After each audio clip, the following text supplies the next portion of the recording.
Hi hello welcome to T T academy. 709/2023 LPSA Palakkad ജില്ലയുടെ short list വന്നിട്ടുണ്ട്. നമുക്ക് short ലിസ്റ്റിനെ വിശദമായി ഒന്ന് നോക്കാം. 20/7/2024 നടന്ന 709/2023 LPSAയുടെ ഷോർട്ട് ലിസ്റ്റാണ് വന്നിരിക്കുന്നത്.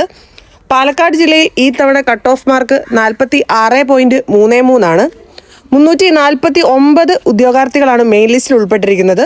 സപ്ലിമെൻ്ററി ലിസ്റ്റ് ഉൾപ്പെടെ 683 പേരാണ് ആകെ ഈ ഷോർട്ട് ലിസ്റ്റിൽ ഉൾപ്പെട്ടിരിക്കുന്നത്. നമുക്ക് കഴിഞ്ഞ തവണത്തെ ഷോർട്ട് ലിസ്റ്റിനെ കുറിച്ചൊന്ന് നോക്കാം.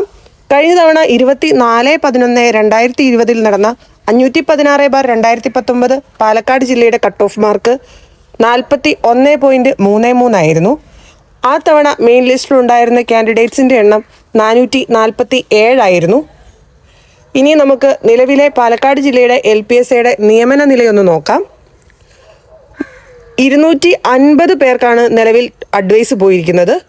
അതിൽ 207 വരെ റാങ്കുകാരാണ് OCയിൽ നിയമനം നേടിയിരിക്കുന്നത്. ഇതാണ് നിലവിലെ പാലക്കാട് ജില്ലയുടെ നിയമന നില. Thank you for watching.